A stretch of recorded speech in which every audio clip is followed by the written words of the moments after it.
Whew, all right. Let's get the word out and then I can get this party started. Welcome to the Bonnet Chronicles. I am your hostess, Kalari GXC, aka 10. I am going to get this started, whether the chat fills or not. A lot of times people get in a little bit late, but I just want to say hey to those of you who lurk. I see you. I'm not going to call you out. I know sometimes you do it during work. Oh, what can I say? It has been a crazy week, goods, bads, and in betweens. I put out a new mental health vlog for those of you who follow me on YouTube. There's tons of new content constantly on my channel for both social issues, mental health stuff. So check it out if you're interested. And thank you to all the people who follow me on here and on YouTube. But it has just been crazy. I'm back on Twitter full time. Apartheid Clyde, even though I've seen more shirtless pictures of him than I want to or need to see, did not buy Twitter. So I am definitely back on Twitter. And it exposes me to all kinds of fuckery, including this stuff. Now, my friend T is in the South still. I lived in North Carolina for a while. And she gets to see things streamed around her circles that I probably would have seen if I was still down there. But fortunately for me, I moved away because this shit has me wanting to go to this school and like have a word with the administrators because what is this? Apparently, a college down there decided that their students could copy and emulate black artists like Aretha Franklin, Rihanna, who is biracial, last I checked. Beyonce, what? This Prince, which, and then they just kept going. Missy Elliott, which, Tina Turner. This one is, I think, the one that made me want to reach through the computer and choke somebody because I get it. Our music, our cultural styles, the way we handle things, our so called strength, it inspires people. Not enough to view us as humans still. Not enough to want to live around us, be amongst us, integrate your schools so that we're there sharing this music with you. No, you wear our identities as a costume and it's fun for you. You have no idea what these legends, as you call them, went through to put that music that you try to emulate out there. And it's a system. It's just a stigma of just how so many people love things about my people, but don't love us. And it troubled me. And I think that's what bothered me, especially seeing her just trying to look sassy as Whitney, not understanding all the pain that Whitney went through, all the pain that she tried to medicate away, all the pain that she tried to find love and drown herself in. And that's why it bothers me that these college students do this without understanding who they're emulating, without caring about the people that they call legends. But they're not the only ones who do this. They're not the only ones who wear my identity as a thing to play around with. I just, I get upset and then I realize that they don't know any better. Oh, God, that fucking Elon Musk crap. That was all over my Twitter. So yeah, I've been avoiding Twitter like the plague because that level blinding white should only be a t-shirt or a car color. The fact that he walks around as a billionaire with that level skin tone is just oof. It's like uncooked chicken. Welcome to the chat, G Feldman. And that's what bothers me about their thing. It really felt like even though they're trying to convince us and themselves that they're honoring their music, it felt so appropriation. Why would you dress up like Aretha Franklin? Why can't you just do her music as yourself? The fact that they dressed like them and tried to emulate their appearance, it felt like the only thing that was missing was the shoe polish. Al Jolson did that shit years ago and we didn't appreciate it. I don't like there are new ways of trying to do blackface. It just feels insulting to me for some reason. And I get it. You'll go, well, character in Lilo and Stitch did Elvis. That was an alien cartoon character, sir. I'm sure there are black Elvis impersonators, not a lot, because he already did our music. We don't really have to dress up as him. But the fact that you take things about our culture and then you just caricaturize us, it feels insulting. That's the only way I can put it. It feels insulting when people do that. And I wish I could describe it any more than that. But seeing those people, especially the Prince thing, not understanding all the trauma that Prince went through to put his music out there. Being raised by parents that didn't always have their shit together. And the only thing you had to escape this world was your creativity. The pain he had to channel in a industry that didn't value him because he wasn't a tough macho male, because his skin was still a little bit too dark, because he wasn't white enough to pass. He navigated that system and brought amazing music to us and still had to wrestle with pain. That's why medicating himself to the point of not being here became a thing for him. They don't want to talk about that in the little Legends musical. They just want to put on a show and put on the front and wear his identity as a costume, and it drives me up a wall. Because as a Prince fan, his pain was so palpable, and I just wish he had more people that would have seen it, would have helped him through it. And more people only benefited from it. And that's the reality. And that's why it bothered me so badly. It's why I opened up with that, because it was just seeing them. They think they're doing no harm. They think they're doing nothing wrong. They won't question the fact that their colleges don't have enough black students to where they could do this Legends thing with inclusive stuff. They don't think that their spaces, their sundown towns, their small towns are the problem. And then they come up with these attitudes. The whole reason for this thing tonight about, red states and the myth of blue states being safe was because these people who say things like, oh, well, we shouldn't, we should let the red states flounder without the help of the blue states. And it's like, yeah, no. I'm going to nip all of that in the bud. My friend Bad Faith put it really succinct. We need to be careful with that whole illusion of red state versus blue states, because most states are purple. We need to be real about that.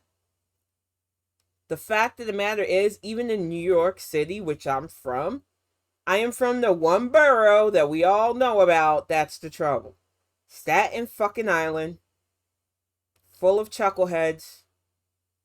I don't say it because I'm ashamed of it, because there were plenty of good memories from Staten Island, but there was enough for me to move away and not really want to look back to. The fact of the matter is, it is the red borough. It's not a symbol of pride or anything. It's a symbol of how many white people who want to feel better than people live in that borough. How many black people get apathetic because of it. If New York was truly the liberal bastion people tried to make it, Eric Adams wouldn't have been mayor. The fact of the matter is, a lot of so-called liberals have very conservative leans, whether they're conservative Catholic leans, whether they're faith-based or atheist-based at all, whether it's income-based because you want to keep your neighborhood safer, because New York is a big microcosm of crazy. People try to play that game because, oh, we're a big blue state. Ignore the pockets of red that allow a young 18-year-old in the smaller town of upstate New York to be indoctrinated by hate, go to another small, almost black-filled town and murder their elders. We don't want to talk about that. We want to act like we're blue states. And the problem with assholes like Kimberly here, whose tweet went viral, is she wants to believe that, oh, I'm in a state like California or New York.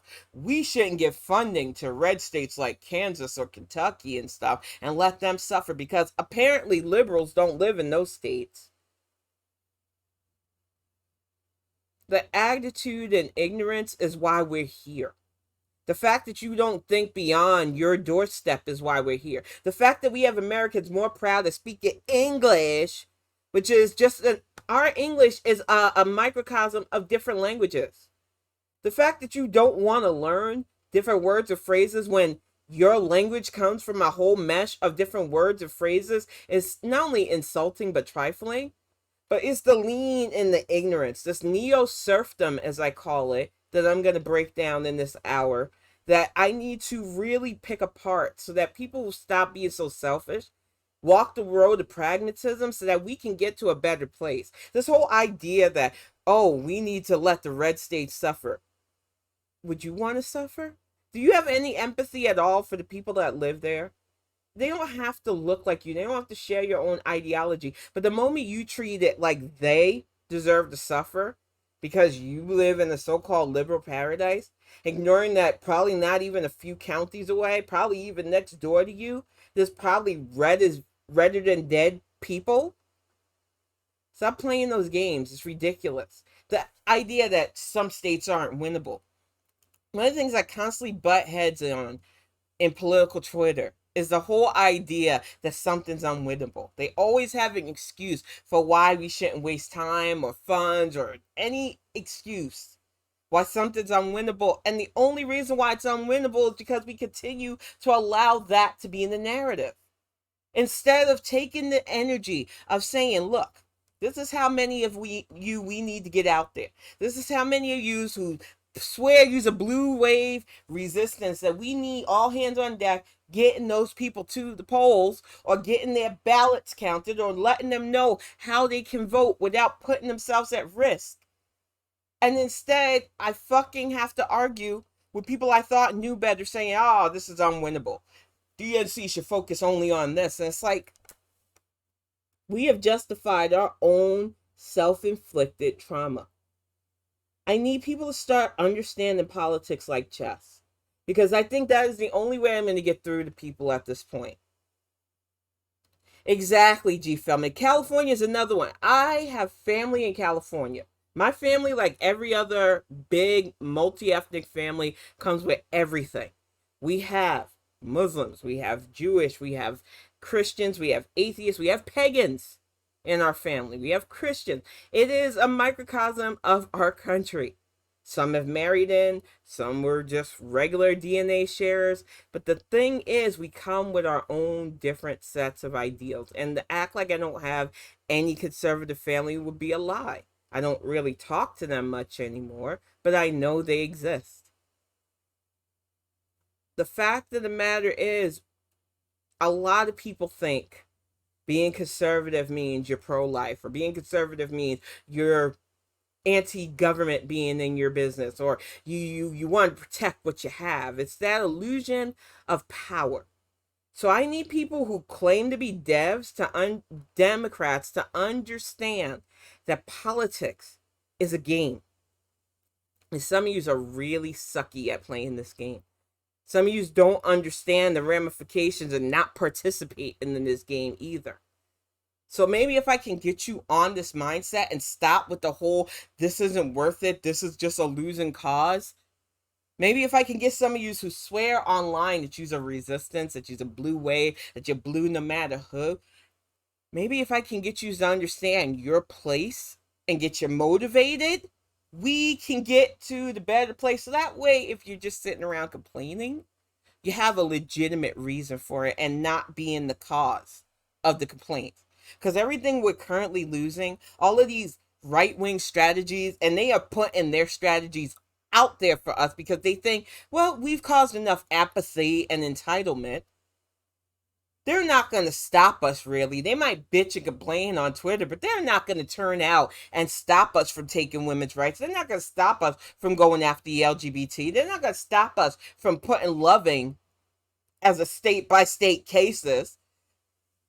They don't care. The cruelty is the point. So we who claim to be Dems need to get on board and strategize.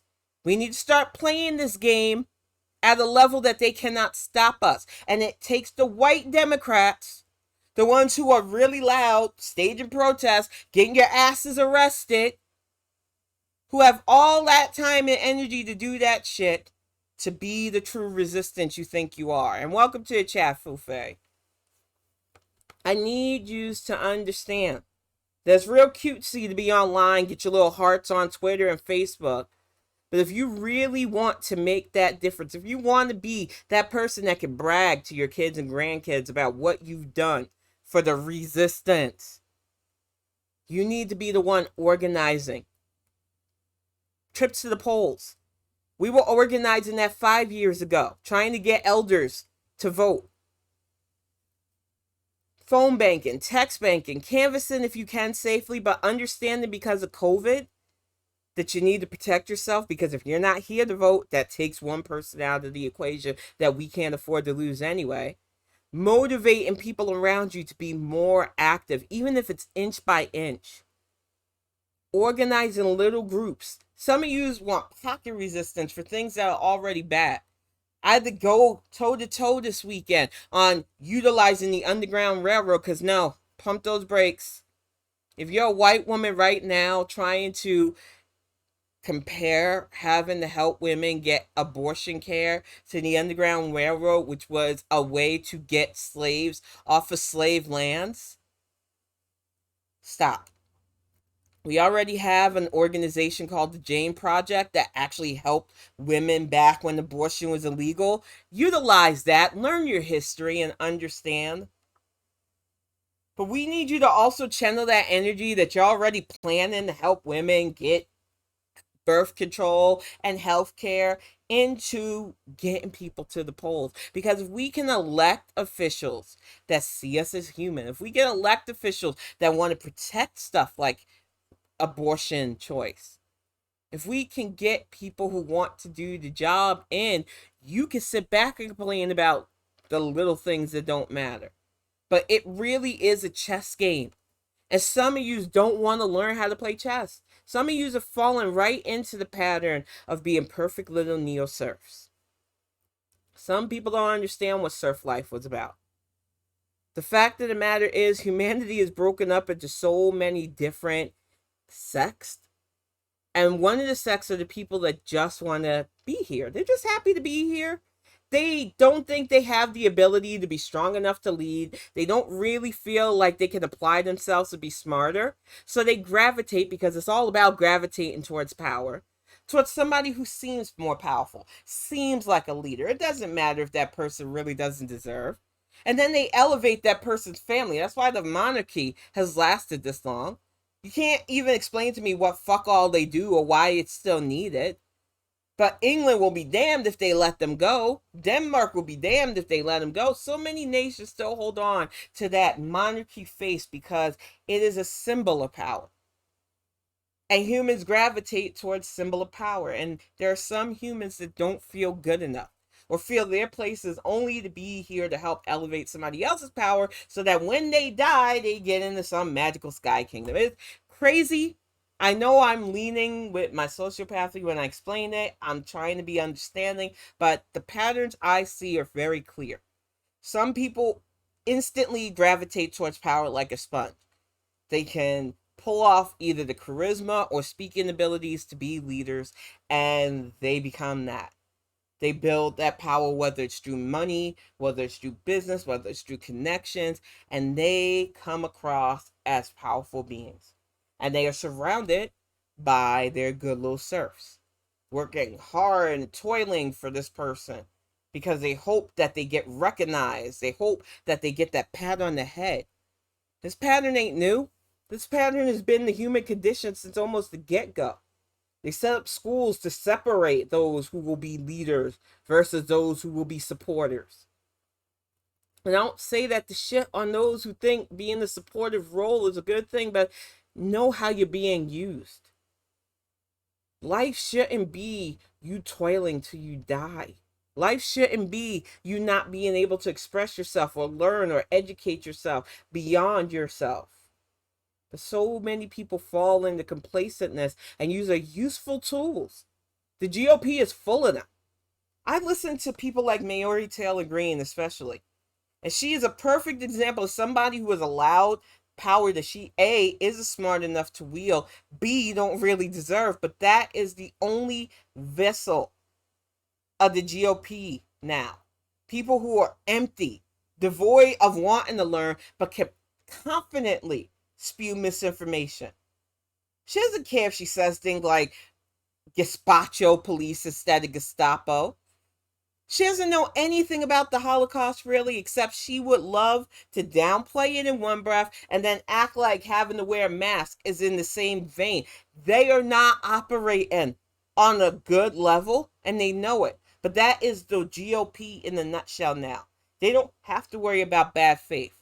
They can preach things like, oh, we need to get back to morality. We need to put God in the schools. It's like, who's God?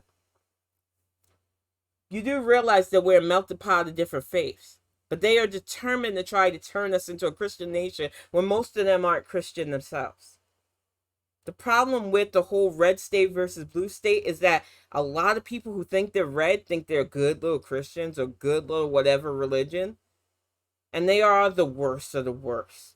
It is a power play, and we who consider ourselves blue need to start learning how to be power players. The problem is a lot of us are entitled. We want the help to power play for us.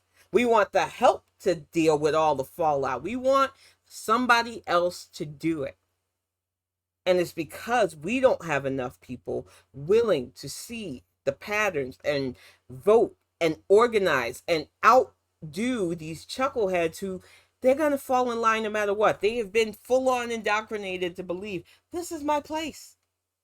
I need to help this because not only do I feel better, but then I can look down on others. The hate was always the draw for conservatives. You can't convince me otherwise anymore. I had a woman try to argue with me yesterday about what I said about the conservatives isn't true. Ma'am, I've watched them go after Roe. They have openly said they're going to take a look at a state-by-state basis, the Marriage Equality Act. They want to restrict our rights. There's nothing I said yesterday that wasn't true. And the fact that you're pro-MAGA trying to follow me at this point, I don't got time or energy for this level of bullshit. If you got a rose and the handle and a sickle emoji and you try to follow me, you're wasting your time and mine. If you're pro-MAGA and you try to follow me, you're wasting your time and mine. I am not here to try to deprogram whatever feelings you have. And if you're going to hate follow me, you're wasting your time anyway. Because the moment you try to interact with me, you're gone. I don't need you in my... I don't need the numbers.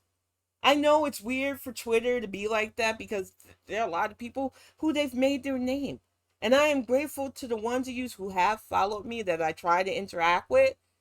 But I never want to be about that fucking follow count because that shit, that's an abyss. It's not worth it in the long run. The more people that follow me, a lot of times, the more problems, the more I have to vet, the more I have to screen because, of course, pro-MAGA person will like some of the things I say. I try to stay on the financial up and up. I try to keep factual. But like most cultists, which y'all are, whether you want to admit it or not, you don't like when your feelings get hurt. When that truth shatters the illusion, you think you're adjacent enough to power. That's the whole seduction of being MAGA. That's the whole seduction of being conservative. And I don't act like my side is perfect. It's just they don't know how to utilize their attraction to power. They don't know who to utilize. And a lot of them get swayed by the idea of free shit. Free from what? How? How are we getting that? Some of you don't want to break that down. You think you're politically aware because some old man from Vermont yelled free stuff. We should have free stuff. I don't care how we're going to get the free stuff. I don't care what we will have to do to force that into existence. I won't have to think about it because I've already got mine. But you guys, the working class that I pretend to care about, you should have free stuff too. Of course, we would have to get unfortunate souls to give up their humanity again to make that free. But we won't think about that. That's the danger of those free motherfuckers. That's why so many black people are like, Record skip. You might have got a few waywards who were only raised around y'all who think they're white adjacent enough to play those games. But those of us whose roots are deep enough, those of us who don't feel far enough removed from our ancestry, we didn't hear that clarion call too long. Because we started calculating what he meant by free. What Magic Vermont Grandpa was trying to really push. And all the danger signs started going off in our brains. Because we remember how y'all got free shit back in the day. We know how you built the wealth for this nation. We ain't going back to those shits without a fight. But that's the problem, because we are sandwiched between the GOP, who would love to get us, whether it's women being forced into birth or black people being forced into dehumanization, and then the far left, who try to play that game too, because they can't answer directly where the funds are coming from. Who is going to pay for your utopia? How are we keeping that shit going if we burn it all down, especially? Who's rebuilding it? And how? They don't have that insight. They don't care. And it's really scary, those of us who navigate this nonsense with pragmatism, because we see so many people falling in the line into the apathetic. Y'all are easily exploited. Don't worry about the midterms. Don't politically invest yourself. Biden Harris should handle everything. And it's like, who's representing you on the state level? Oh, you didn't worry about that? You complain about mansion and cinema, but you're in a state where you have literal red representation in your House and Senate? Shut the fuck up. Some of you play a lot of stupid games, and it's why it's harder for us to navigate the system. I'm literally in Michigan. I went for Gretsch. My primary ballot's already filled out, sent off, counted. I'm going to vote for her in the main election too. But my district is contentious right now. The actual district I'm in would be considered red. It happens in so-called blue states. Little small, little rural ass places like the place I'm currently in. Full of white people just angry and afraid because Fox News tells them anybody that doesn't look, act, or pray like them is the enemy. They don't want to talk about the instability that they bring onto their towns, the drinking themselves to death, the mething themselves to death, the no feeling the rural rot of it all. But no, they'll play up any kind of urban violence, any kind of urban things, anything non-white. It's a mess. And I want more people who claim to be on my side, to claim blue no matter who, I'm resistant, to understand that, yeah, some of us do have excuses. When I lived in the South, long ass lines, disrespect was a common, but we still voted. We had all the hurdles and still turned out. Yous have none, and yous make excuses. You want to talk about gerrymandering and voter suppression, but yous could easily be the block that sneaks in, that could be our pocket against their tactics because they're not going to question you. Yous could even act like yous are a neutral force as you go in and you strike a hammer against assholes like McConnell, assholes like Graham, assholes like all of them. But you don't. You sit at home, you forego your easy way of helping all of us, and then you're the loudest to complain about the shit we lose. Roe versus Wade has already affected so many black women on a personal level, whether it's, can we get our IUDs? Can we get any birth control? These new laws coming up in places like North Carolina where you could literally be maybe let off for killing your spouse if you think she was going to get an abortion, because that don't make sense. These are supposed to be pro-lifers, but apparently the person holding the life inside of them, his life isn't worth anything if she's thinking about terminating that pregnancy. You can't make this make sense because it's not logical. Allowing somebody to kill somebody for potentially getting a health procedure that could save their lives, it's like a cycle of dumb. I shouldn't have to explain that, but I'm literally living in a world that not even last week, just a few days ago, we're debating the legalities of a 10-year-old rape victim being able to get an abortion. And it's like, I feel like I'm in hell. I don't have to worry about a hell afterlife. This is it. because none of this shit makes sense. The fact that humanity is still so easily manipulated by its basest, stupid things. How so many people think that just feeling right is better than actually being factually right. The fact that facts are shot down for feelings. The fact that some of you are swayed against doing something so basic and simple and electing people that want to do the work, but they got to sway you. They got to message enough to you because your rights and freedoms being protected isn't enough. And it always takes the shit coming to your doorstep before you realize how serious it is. Hey, Plaid Cat. And it just, exactly. The fact that the moment we get pregnant, our value completely drops to the fact of protecting that fetus is so infuriating. And I say that as a mom. I love kiddo. My mental health vlog was talking about how becoming a mom kickstarted the need to be here for me because I didn't feel that for the longest time. But not everybody is wired that way, and it is not a fair role to put on anybody who can carry a fetus. Because some people forget that gender fluidity is still a thing. The transparenthood is a thing still. And if we started to understand biological and mental stuff, we could become a better society, but people don't want to do the work. And that is the root cause of this current power struggle. We are up against cruel and entitlement. And those of us who are pragmatic, we're going to keep going because it's all we know. But I can't pretend like it's not exhausting. I can't pretend like doing the right thing gets on my nerves sometimes because so many people don't do it until it's too late. Too many people that don't have gerrymandering, don't have voter suppression, but are out there loudly protesting this current administration who didn't have half that smoke for 45. And then some of you who, oh, I protested at DC for 45 too. I haven't voted in 12 years. I didn't see why that mattered. You're part of the fucking problem. We got lucky that COVID ravaged so many people on their side and shocked so many people on our side to realizing we can't keep a doofus like 45 in power. But so many people have failed basic civics to realize that the president is not a monarch. He can't do stuff on his own, and that state by state, we need to elect officials that will work within our system to make things better for all of us because we've seen what we can lose. I seen a tweet earlier that really encapsulates what I mean about power plays. This woman calling it a win, and I was like, I guess.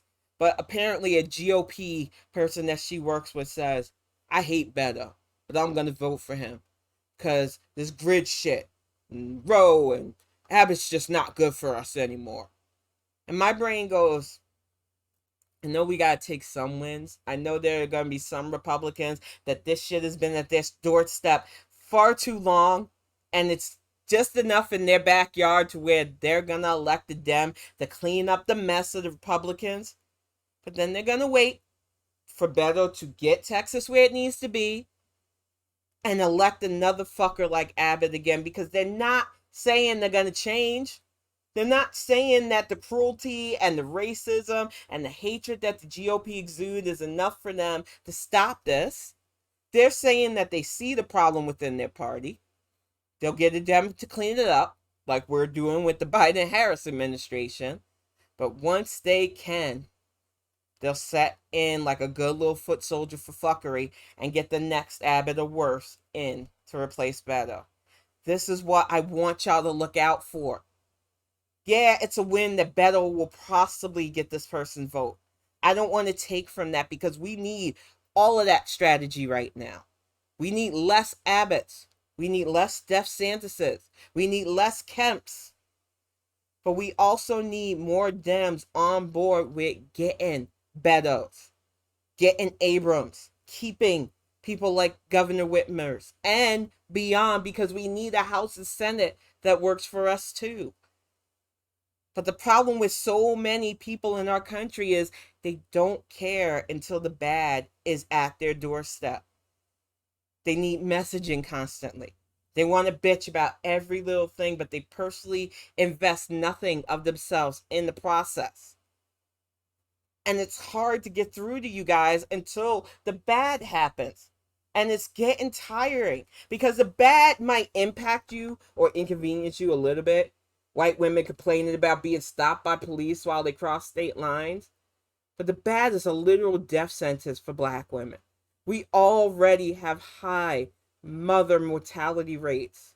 I've already shared several times how hard it was giving birth to kiddo unnecessarily without pain medication because apparently black they believe in the medical field that black women just can take pain better. It is ridiculous, it is racist, and it's deadly.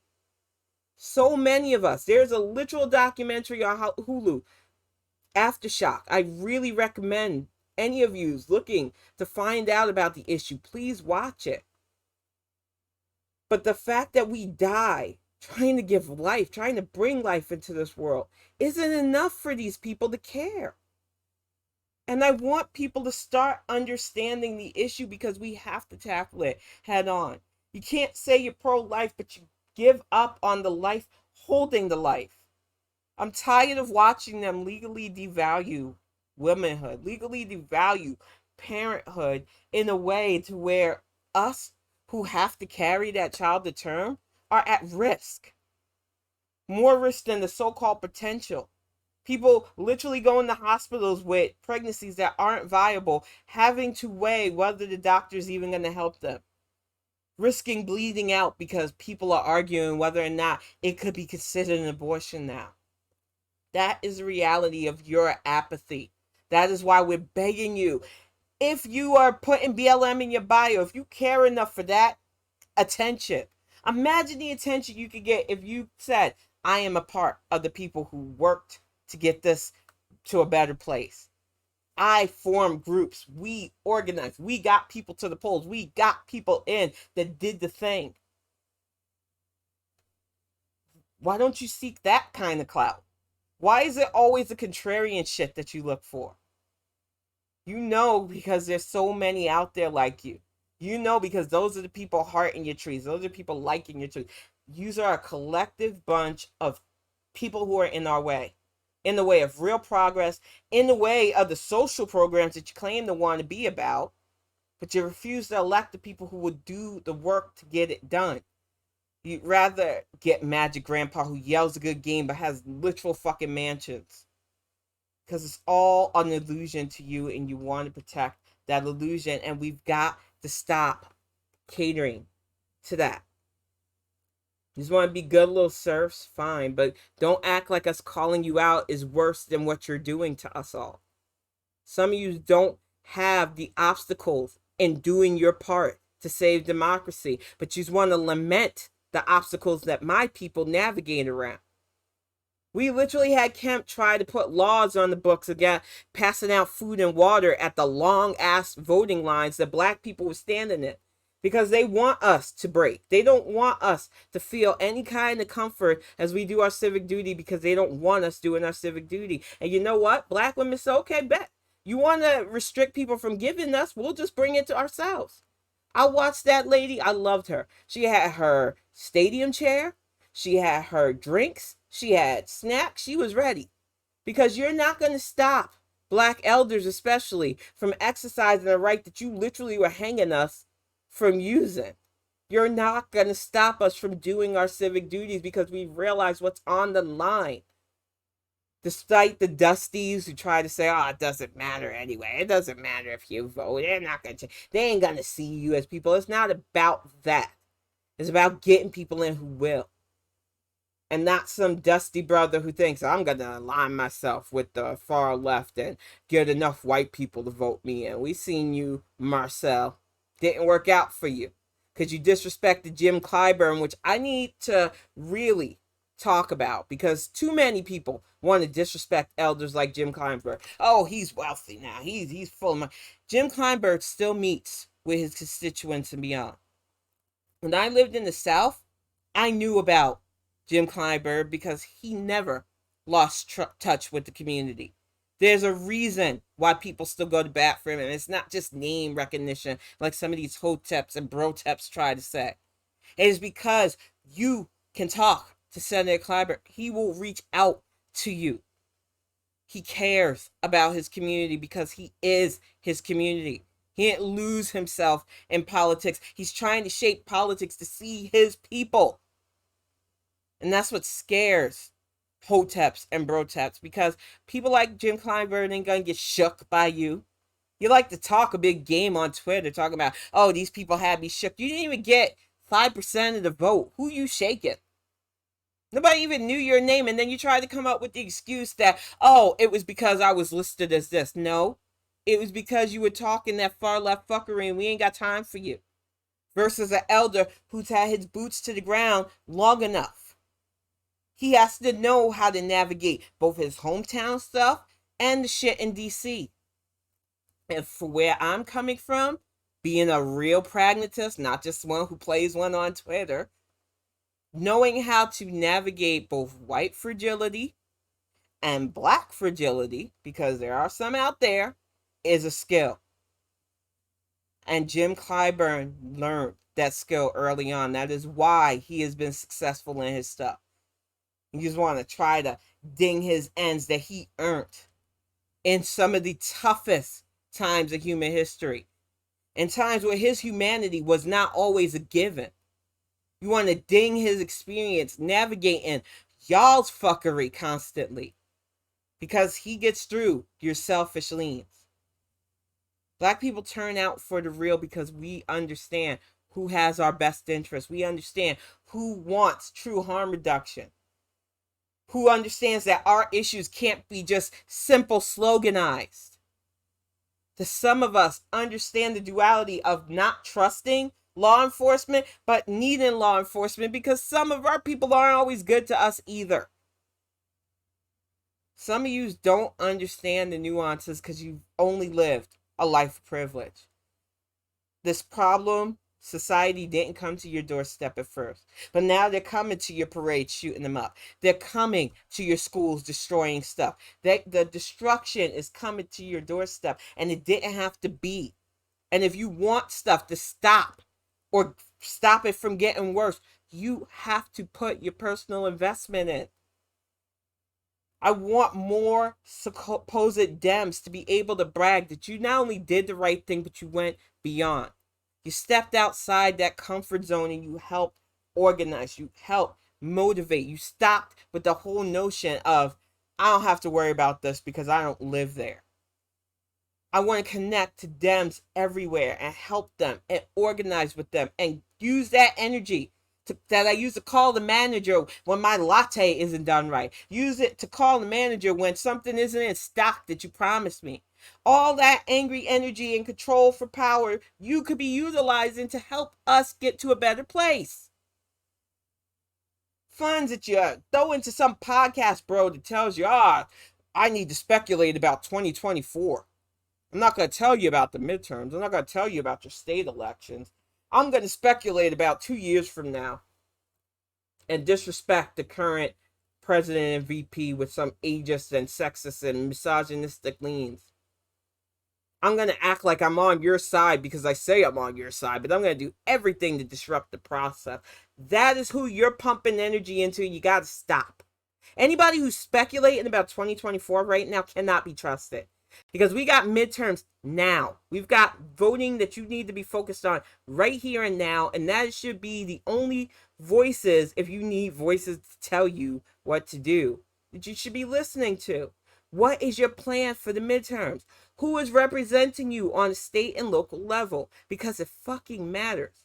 When your electricity shuts down because the grid is overdone, because the governor in your town is in the pockets of those people over the people, that's a problem.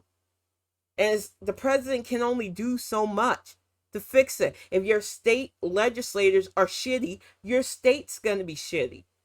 And way too many people have felt like, I got to be complacent. That's all we know. Worse yet are the ones that are like, well, that state can't be helped anyway. When if we got enough of you to give a damn just a little bit, we can make that red state purple. But enough of yous have to want it, have to turn out. Some of yous could even elect measures once you's turned out and actually got a Dem in charge to make voting even easier. But it takes putting in that initial effort, and too many people don't want to do it. And I agree, G. Feldman. Was what drove me nuts about the constant disrespect to Elder Clyburn, especially from assholes like Marcel that don't put in half the work, to think name recognition and stunting for power is enough. It's like whiteboard Wilma in California. Yeah, she talks a good game, but her job is to legislate. Yeah, I know more about her from BuzzFeed articles. We are up against this stunt for power versus people like Lauren Underwood who want to do the work, who do the work, that barely get a blip in people's radar. We have to work on that attitude because we need more Lauren Underwood versus people like the fucking squad. And we need less people feeling like I can run. I'm charismatic enough. I don't really give a fuck about the job. I just want the end. We have to weed those people out. We've been good. We kept Nina's Turner's dumbass out. We keep stopping Yang, no matter where he carpetbags. But now we've got assholes like Dr. Oz who could use his star recognition, even though he's known for peddling crap. We've got to keep him out of PA, y'all. He is a fraud. He's not even from PA. He lives in fucking New Jersey. He has a literal McMansion up there in New Jersey. Why the fuck is he running for Senate in PA? Because the GOP is strategically trying to get yes men and yes women that can help them take our rights. And we have to be the front against that. And while I'm not happy about Fetterman, he is the line. We need his big doofy ass as a senator to stop Oz and other carpetbaggers. But getting back to Yang, because he gets on my fucking nerves. There was something about him that drove me up a wall as it is. Having an Asian family, I want to say this lightly because I respect my cousins and stuff. But I'm not going to lie that their cultural stuff is kind of, I don't want to say iffy. I want to say weird, because you have Asians that understand that they're not white, understand that they're their own people, but then you have those Asians that are white adjacent or try to be black adjacent. They don't know who they are. I call, we all have our cultural loss. I like to call them the cultural loss because they're not sure who they should gravitate towards. A lot of times they're told that they need to be invisible too, which is a bad idea. You should never want to feel invisible in your own country. I don't care. But the problem is there are a lot of weird things where they don't understand who they are and they try to gravitate to whoever will make them feel safest. And some think they're white adjacent. And Yang's problem I've had with Andrew Yang is he swears he's white adjacent enough. He'll say he's an Asian man if he thinks that'll get him votes. But he has never acted like he understands his culture even. He acts like he's kind of allergic to his own culture. He travels to different states to see what elections he can insert himself in. He is a perfect definition of a carpetbagger. And now he's giving speeches at a fucking basically alt-right rally with racists and anti-Semites. So if you need to know, and you're still Yang Gang, I've seen some blue hat emoji people still bothering with me. I don't understand what you're still trying to push. Your man has shown that he only cares about figuring out which way in he's going to get for power. He doesn't care who he hurts in the process. You need to let it go. The illusion needs to be dissipated for him. He doesn't care. He talks a good game about UBI. He doesn't care how destabilizing that would be to the economy, because a lot of people make more not being on UBI than they would, and they would have to give up certain things for his program. It wouldn't work. People don't want to hear it though, because they're like, well, I would just get a free extra $1,000 because that's all I care about. And that's the problem. All you care about is what you'll get out of this situation. You don't care about the destabilizing effects, and you need to learn how to be a pragmatist. Because pragmatists care. We want the numbers to line up. We want the harm to be reduced for everybody. That means even the people we don't like, because that is the realities of the situation. Our survival comes from their comfort too. That is the reality of pragmatism that I think some people just can't wrap their hands around. I don't want to care about other people. I only want to do me, YOLO, and that's your problem. And then you are the loudest to scream about Roe being lost and everything we're going to potentially lose with the SCOTUS currently. It has to stop. And it starts with you. If you are not politically invested, you are the result of everything that we are currently fighting to protect, save from this ridiculous strategy of McConnell. And I don't know if the GOP really thinks that they have gotten enough people apathetic, enough people not invested in politics to where they can keep getting wins. But I'm telling you, this boldness has to come for some reason. They already got our media constantly dinging the Biden-Harris administration, constant hit pieces in both written, digital, and media print. They really think they can win this war. And that is why I am begging people who swear they're a Dem, a lifelong, card-carrying Democrat, to stop being fucking defeatist, stop being self-centered, and enter the realm of pragmatism. Yeah, do I like the fact that some fucking Let's Go Brandon sign flagging motherfucker will benefit from a better economy? Paddington goes, no, I hate those fuckers too. But the reality is, when they're comfortable, even if they're complaining about it, we're all comfortable. That's what pragmatism means. We're all safer because we have gun laws that stops these fuckers, puts them on a watch list if they do decide, I need to own this weapon of destruction. The fact that an 18-year-old can legally go into a gun shop and buy an AR-15 or two, travel across state lines with it sometimes, without being flagged or put on a watch list or looked at by the cops as a threat. The fact that they can go into schools and for 77 minutes destroy the lives of teachers and students. Go into a grocery store and take 10 elders and a worker from us. Into a church where they can literally pray with the people and massacre them. Constant waves of death and destruction that could be legislated to be even harder to do, but you refuse to help us do this. But you complain. You're out there marching, but you don't march to the polls. You gotta stop.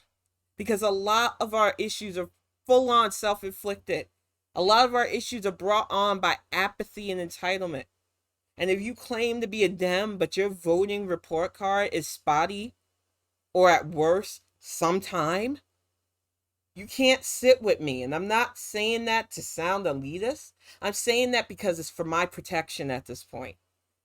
I cannot act like you're an ally if you don't vote. Because an ally votes with me. An ally votes beyond themselves. An ally sees me as a fellow human being, not as somebody to pity, not as somebody you need to swoop in and save. You don't just put BLM in your bio because you want to look cool. You actually believe that Black lives do matter, along with everybody else's life. So if you're just doing it to be performative and I don't fuck with you, I don't follow you back, I don't talk to you, there's a fucking reason for that. I need people who are willing to do the work because I am all about doing less harm and making it better for everybody, even the chuckleheads are going to complain about it. I just want them to be a little less armed, a little less easy to sliding into that violence that they're prone to. Because that's another thing about being useful tools, little neo-serfs that help other people be in the power. Some of them are angry and volatile because they don't understand. They've had the Bible drilled in one hand, these weird conservative, non-factual things in the other, and it makes them fucking crazy. And they don't have anybody to really talk to about it. So they go online. They get amped up, psyched up by the fucking Call of Duty mentality on there. And then they take that rage into places where innocent lives are just trying to be, and they destroy things. And we've seen this pattern over and over. And this country could put people that claim to be Black Panthers on a watch list. They've put BLM on a watch list. They've put Muslims on a watch list, supposed communists on a watch list. Anybody deemed radical has been either interred at some point or on a fucking national watch list.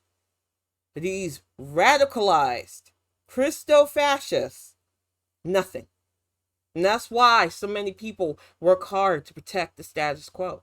Because even though they might not lean towards that rage, they know somebody that does, and they're trying to protect them. That is what we're up against. We're up against the coddlers, we're up against the enablers, and we're up against the apathetic. And if you can listen to this cast and say, oh, Tim, I'm neither of those. What about me? Where's my pat on the head? Sir or ma'am, I need you to do more. I know it's hard for you to hear, but I need you to not only cast the ballot without having to constantly be told why it's important, because it's always important. And I need you to do more to get others around you in your orbit to be voters. I'm not saying this like it isn't a Herculean task. The person I love the most used to be one of those apathetic voters. Before we seriously got together, he was a sometimeser, if he even cared. He did not want to invest himself because he didn't see the point. And when you're in a small town, that mentality is driven home. You don't got to worry about that. Just follow what your parents do. Don't think about it. He started dating a liberal woman, and that opened his eyes. I don't tell him how to vote. I don't question how he votes because it's not what the point is. The point was to get him more motivated towards who represents him. Listen to what people say. Invest yourself just a little bit so that things can be better for both of us because we want that future together. It took time. And now he's as invested in it as I am, to the point where anytime he voted, I got a picture of the sticker. He did a little unicorn for me with one of his I voted sticker. He went from not being invested to being invested.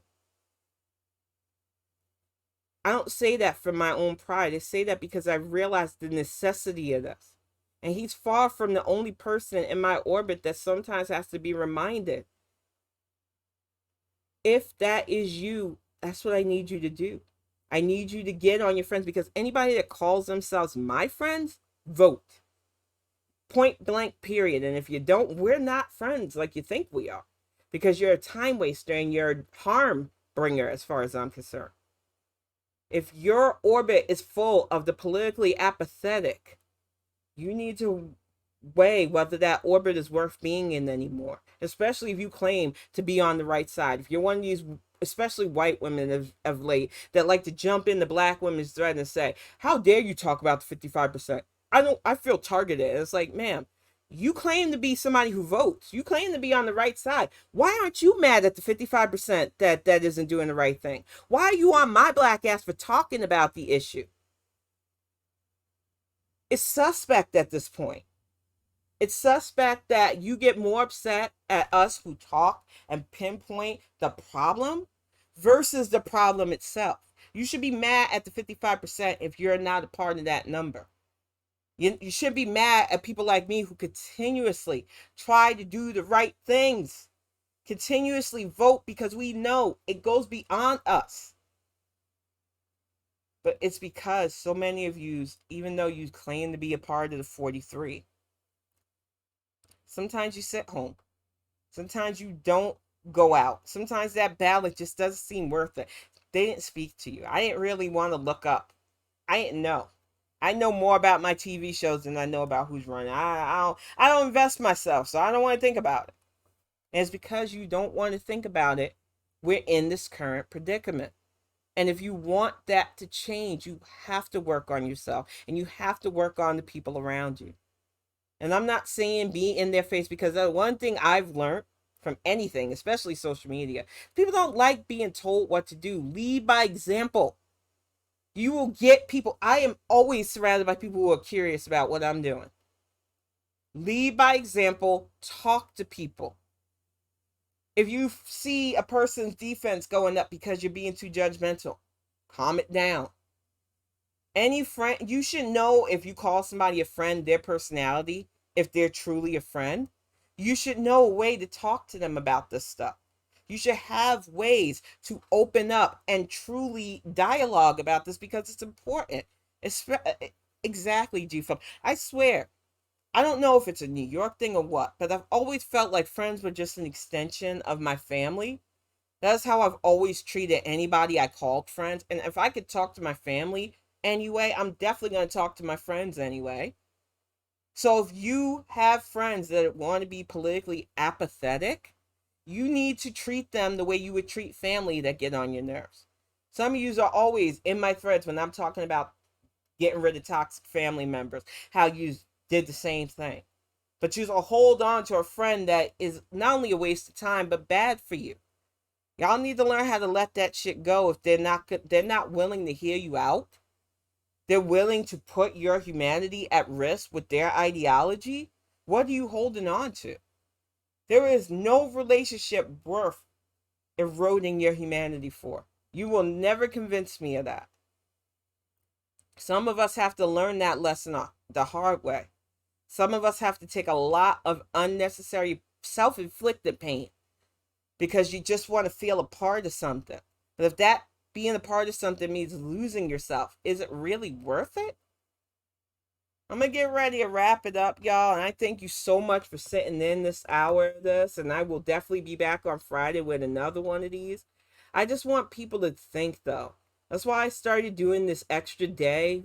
I want people to focus on the election. I want you to have a midterm and beyond plan. And I want you to start politically investing yourself.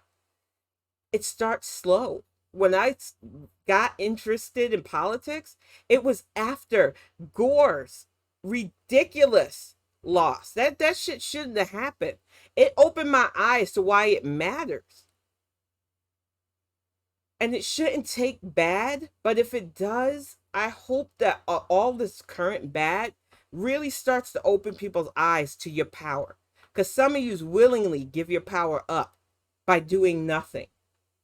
We need to be our heroes in this situation. We are the ones that can save our democracy and make it better, stronger, and more protective of us. But we have to want to do it.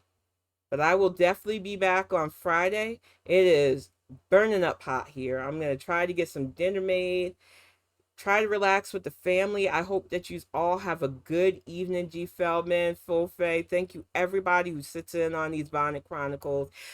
They told me that my proof should be here by tomorrow. I am so excited. If I like the way the book looks, I will be able to approve them to put physical copies of our book Axiom on Amazon, and I think in limited supplies in stores. I am so excited for this. I really appreciate everybody who downloaded the book. You are the reason why this is happening. You are making my dream come true, and I appreciate it, y'all. But I'm going to get ready to wrap this up, and I will definitely be back on Friday evening, 7 p.m. EST. Sometimes we run into a little bit of overtime, but for now, Tuesdays will be from 4 to 5. Fridays will be from 7 till whenever I'm done ranting. I try not to go over an hour because I do like to do this in a podcast format, but you never know. And I get a bit rambly towards the end. But I do want to thank you all who send in, constantly support this and my other mental health vlog.